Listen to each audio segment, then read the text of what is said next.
കഴിയുമെങ്കിൽ അത് കൊടുക്കുന്നത് നല്ലതാണ്. ഒരാൾക്ക് അത് കൊടുക്കാൻ കഴിയുന്നില്ല, കുറച്ചുകൂടെ വില കൂടിയതാണ്, സാധാരണ അരി കൊടുക്കാൻ പറ്റുന്നുള്ളൂ എങ്കിൽ ചെയ്യാം, കുഴപ്പമില്ല.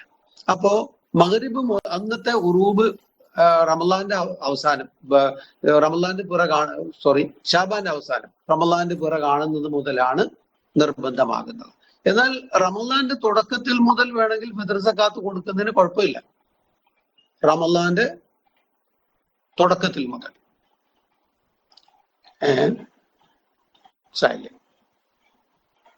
ഷാബാൻ അവസാനിക്കുമെന്ന് ഞാൻ പറഞ്ഞു പോയാ തെറ്റുപറ്റിയൊന്നും അറിയില്ല.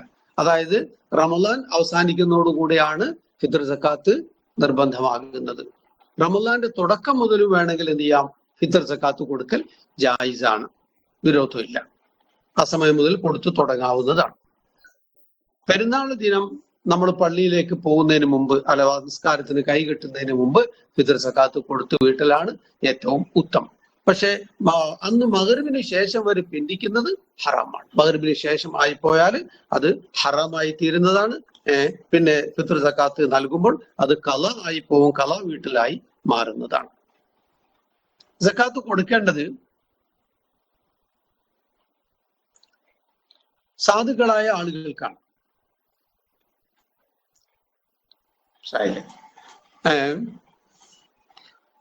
ഒരു കാര്യം കൂടെ ഉണ്ട്, നമസ്കാര ശേഷമാണ് കൊടുക്കുന്നതെങ്കിൽ അത് കറാഹത്തുണ്ട്.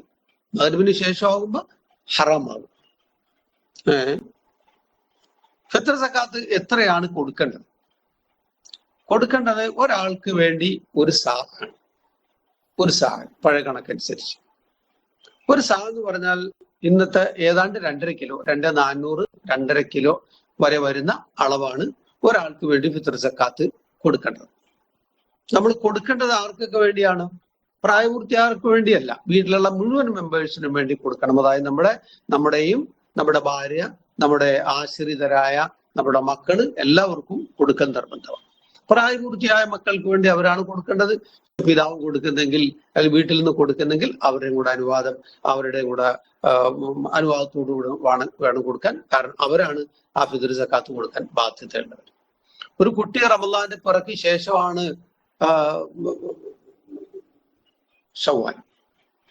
ഷവ്വാലിന് പിറക്ക് ശേഷമാണ് ജനിച്ചതെങ്കിൽ അതിനു മുമ്പ് ജനിച്ച കുട്ടിക്ക് വേണ്ടി ഫിത്ർ സക്കാത്ത് കൊടുക്കൽ നിർബന്ധമാണ്. എന്നാൽ അതിനുശേഷം ജനിച്ച കുട്ടിയുടെ പേരിൽ ഫിത്ർ സക്കാത്ത് കൊടുക്കേണ്ടതില്ല. സക്കാത്തിന്റെ അവകാശികൾ, സക്കാത്തും ഫിത്ർ സക്കാത്തും ഒക്കെ കൊടുക്കാൻ അവകാശികള് നമ്മൾ നേരത്തെ പറഞ്ഞ സക്കാത്ത് കൊടുക്കാൻ അർഹരായ ആളുകൾ തന്നെയാണ്. അതായത് ഫക്കീർ, മിസ്കിമാർക്കാണ് എന്ത് ചെയ്യേണ്ടത്? ഫിത്ർ സക്കാത്ത് കൊടുക്കേണ്ടത്. അർഹരായ ആളുകൾ വാസ്തവത്തിൽ അവരാണ്.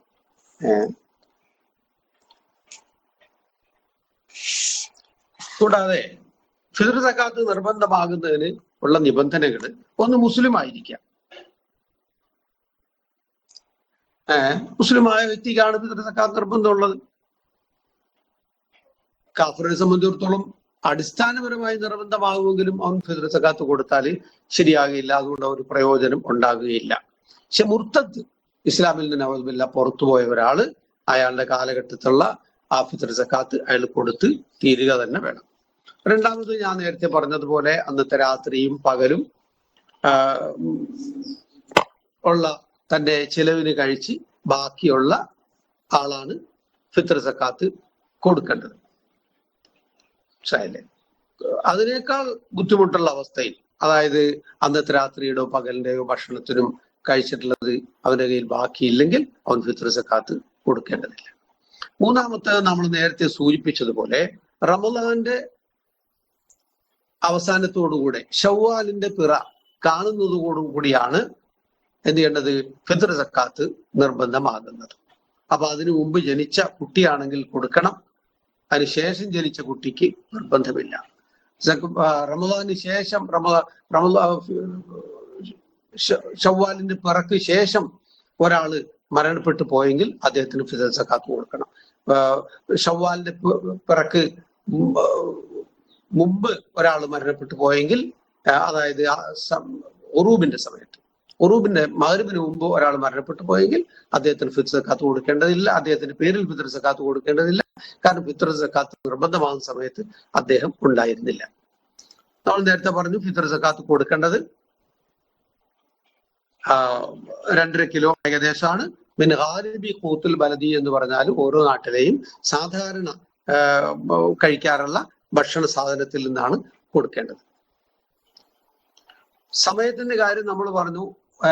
സമയം റമദാന്റെ തുടക്കം മുതൽ എന്ത് ചെയ്യാം, വേണമെങ്കിൽ കൊടുത്തു തുടങ്ങാം.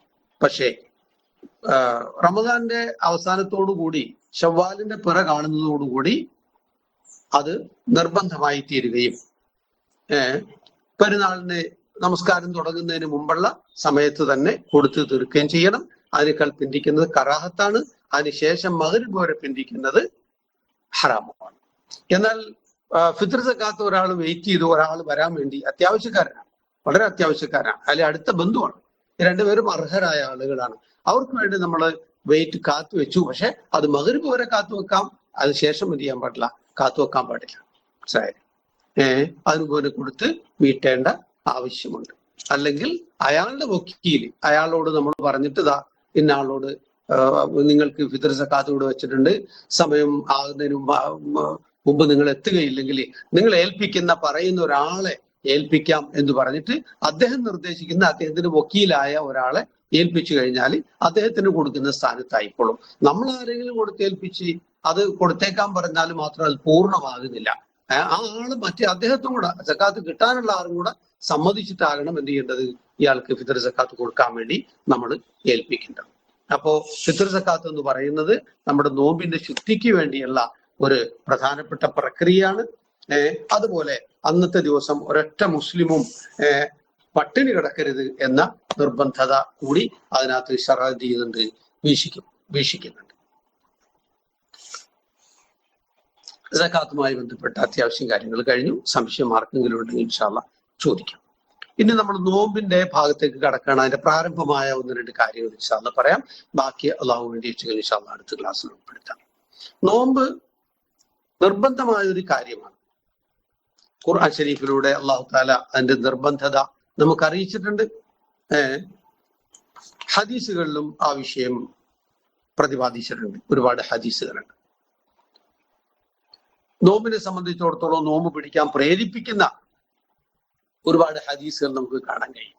പ്രേരണയുടെ ഹദീസുകൾ പറഞ്ഞാൽ ഇങ്ങനെ പറയാൻ പറ്റും: കുല്ലു അമലി ബിനി ആദമ ലഹു ഇല്ല സൗം ഫഇന്നഹു ലീ വഅന അജ്സി ബി. അമലുകളെല്ലാം, മനുഷ്യന്റെ എല്ലാ അമലുകളും അവന് വേണ്ടി അവൻ ചെയ്യുന്നതാണ്. പക്ഷേ നോമ്പൊഴിച്ച് ഫഇന്നഹു ലീ, അവൻ നോമ്പ് പിടിക്കുന്നത് എനിക്ക് വേണ്ടിയാണ് എന്ന് അല്ലാഹു തആല പറഞ്ഞു. എല്ലാ ഭാഗത്തും അള്ളാഹുവിന് വേണ്ടി തന്നെയാണ്. പക്ഷെ അതിന്റെ പ്രത്യേകിച്ച് അള്ളാഹു താല എടുത്തു എന്ത് ചെയ്തു, അള്ളാഹു താല പറയുന്നതായിട്ട് ഹദീസിൽ പറയുന്നുണ്ട്. ഖുദ്സിയ ഹദീസിൽ കുല്ലു അമലി ബിനി ആദമ ലഹു, എല്ലാ അമലുകളും അവന് വേണ്ടിയാണ്, നോമ്പ് എനിക്ക് വേണ്ടിയാണ്. ഫഇന്നഹു ലീ വഅന അജ്സി ബിഹി, അതിന് കൂലി കൊടുക്കുന്നവൻ ഞാനാണ്. എല്ലാത്തിനും കൂലി കൊടുക്കുന്നവൻ പടച്ചവൻ തന്നെയാണ്. പ്രത്യേകിച്ച് ഞാൻ അതിന് കൂലി കൊടുക്കും എന്ന് പറഞ്ഞാൽ അതിന്റെ ഉദ്ദേശം അതിന് കണക്കില്ലാത്ത കൂലി, നോമ്പിന് കണക്കില്ലാത്ത പ്രതിഫലം അള്ളാഹു താല അതിന് കൊടുക്കും എന്നാണ് അതിൽ നിന്ന് നമുക്ക് മനസ്സിലാക്കാൻ കഴിയുന്നത്. മറ്റൊരു ഹദീസിൽ കാണാൻ നോമ്പ് പിടിക്കുന്നേരോ പ്രേരിപ്പിച്ചുകൊണ്ട് ഇത് ഫർളായ നോമ്പും സുന്നത്തായ നോമ്പും എല്ലാം ഇതിനകത്ത് പെടുന്നതാണ് ഈ പ്രേരണയിൽ. ഇന്ന ഫിൽ ജന്നതി ബാബൻ, സ്വർഗത്തിൽ ഒരു വാതിലുണ്ട്, യുഖാൽ ലഹു റയ്യാൻ, അതിന്റെ പേര് റയ്യാൻ എന്നാണ്. ലാ യദ്ഖുലുഹു ഇല്ല സായിമൂൻ, അത് പ്രത്യേകം റിസർവേഡ് ആണ് നോമ്പുകാർക്ക് വേണ്ടി. നോമ്പുകാർക്ക് വേണ്ടി പ്രത്യേകം അത് മാറ്റിവെച്ചിരിക്കുകയാണ് എന്ന് പറയുന്ന ഹദീസ് എന്താണ് ബുഖാരി മുസ്ലിം പോലുള്ള ഗ്രന്ഥങ്ങളിൽ നിവേദനം ചെയ്യപ്പെടുന്നുണ്ട്.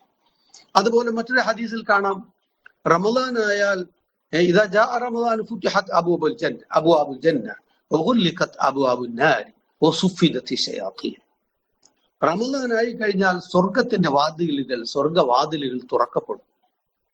അതുപോലെ നരകത്തിന്റെ വാതിലുകൾ അടയ്ക്കപ്പെടും. പിശാചുകൾക്ക് ചങ്ങലയിടപ്പെടും, അവർ ബന്ധിക്കപ്പെടും. അവർ ഉദ്ദേശിക്കുന്ന പോലുള്ള പ്രയാണവും ആളുകളെ വഴികേടിലാക്കലും ഒന്നും റമദാനിൽ നടക്കുകയില്ല എന്ന് ബുഖാരിയും മുസ്ലിമും നിവേദനം ചെയ്യുന്ന ഹദീസിൽ എന്ത് ചെയ്യുന്നുണ്ട്, വരുന്നത് നമുക്ക് കാണാം. മറ്റൊരു ഹദീസിൽ കാണാൻ പറ്റും, ബുഖാരി മുസ്ലിം ഒക്കെ നിവേദനം ചെയ്യുന്ന ഹദീസ്, മൻസാമ റമളാന ഈമാനും വഹ്തിസാബൻ, ഏതൊരാള് റമളാനിൽ നോമ്പ് അനുഷ്ഠിക്കുന്നോ ഈമാൻ വിശ്വാസത്തോടു കൂടെയും പ്രതിഫലേച്ഛയും അള്ളാഹുവിന്റെ ഭാഗത്തു നിന്നും മഹത്തായ കൂലി വാഗ്ദാനം ചെയ്യപ്പെട്ടിട്ടുള്ള അമലാണിത്, അതുകൊണ്ട് ഇതിന്റെ കൂലി അള്ളാഹു തആല എനിക്ക് തരുമെന്ന ഉറച്ച വിശ്വാസത്തോടു കൂടിയും ഒരാൾ നോമ്പ് പിടിച്ചാൽ ഓഫറ ലഹു മാ തഖദ്ദമ മിൻ ദംബിഹി.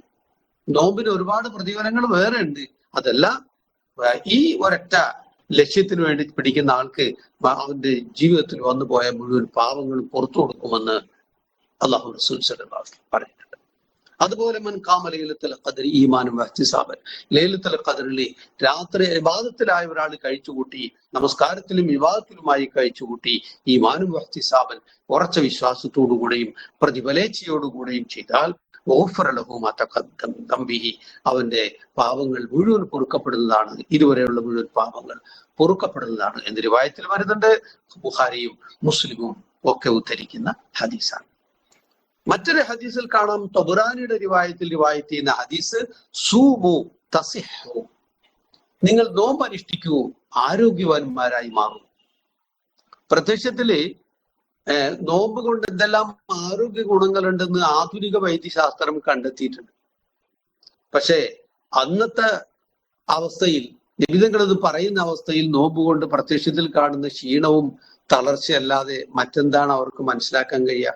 വൈദ്യശാസ്ത്രം അന്ന് കാര്യമായിട്ടൊന്നും ഉയർന്നിട്ടില്ലാത്ത, വികസിച്ചിട്ടില്ലാത്ത, ഇന്ന് കാണുന്ന യൂണിവേഴ്സിറ്റികളൊന്നും ഇല്ലായിരുന്ന ആ കാലത്ത് അള്ളാഹു റസൂൽ സല്ലല്ലാഹു അലൈഹി വസല്ലം നിങ്ങൾ പറഞ്ഞു, സൂമു തസിഹ്, നിങ്ങൾ നോമ്പ് അനുഷ്ഠിക്കൂ ആരോഗ്യവാന്മാരാകൂ. എന്തെല്ലാം കണ്ടുപിടുത്തങ്ങളാണ് നമുക്ക് കാണാൻ കഴിയുന്നത്. നോമ്പ് കൊണ്ടുള്ള നേട്ടങ്ങള് ഇന്ന് ലോക ശാസ്ത്രജ്ഞന്മാരും ഡോക്ടർമാരും വളരെ വിശദീകരിച്ച് പറയുന്നത് നമുക്ക് കേൾക്കാൻ. അതൊന്നും നമ്മളോട് ഉദ്ധരിക്കേണ്ട ആവശ്യമില്ലല്ലോ. അപ്പൊ നബി സല്ലല്ലാഹു അലൈഹി വസല്ലം നിങ്ങൾ പറഞ്ഞിട്ടുണ്ട്, നോമ്പ് അനുഷ്ഠിക്കുന്നത് ആരോഗ്യത്തിന് വളരെ കൂടുതൽ പ്രയോജനപ്രദമാണെന്ന് അന്നേ അള്ളാഹുവിന്റെ റസൂൽ പറഞ്ഞു. മറ്റൊരു ഹദീസിൽ പറയുന്നുണ്ട്, മൻ അഫ്തറ യൗമൻ മിൻ റമളാന, റമളാനിൽ ഒരാള് നോമ്പ് പിടിക്കാതിരുന്നാൽ, നോമ്പ് ഉപേക്ഷിച്ചു കളഞ്ഞാൽ, മിൻ ഗൈരി റുഖ്സത്തി വലാ മറദ്, ഒരു കാരണമില്ല, രോഗമോ ഒന്നുമില്ലാതെ ഒരാൾ നോമ്പ് ഉപേക്ഷിച്ചു കളഞ്ഞാൽ, നോമ്പ് പിടിക്കാതിരുന്നാൽ, ലം യഖ്ലിഹി സൗമു ദഹരി കുല്ലി,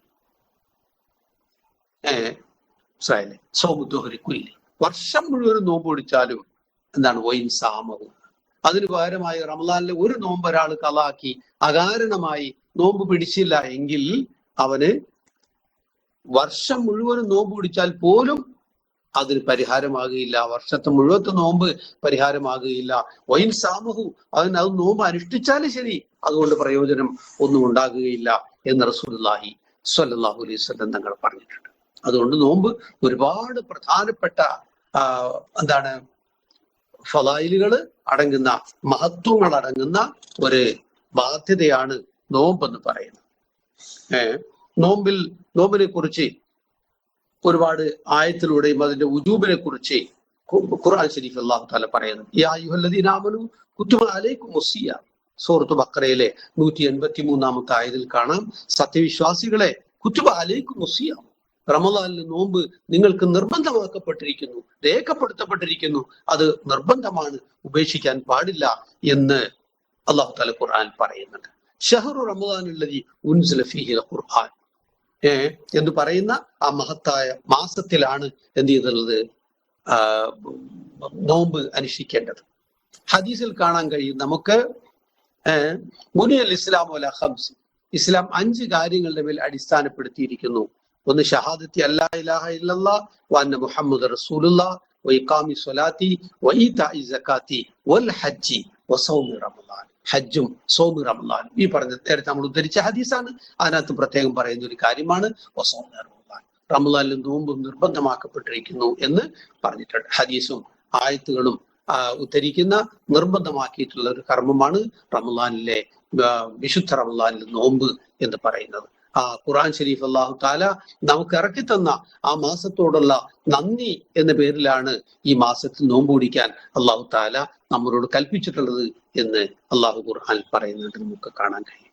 ഇൻഷാ അല്ലാഹ് നോമ്പിന്റെ ബാക്കി മസലകൾ നമുക്ക് അടുത്ത ക്ലാസ്സിൽ ചർച്ച ചെയ്യാം.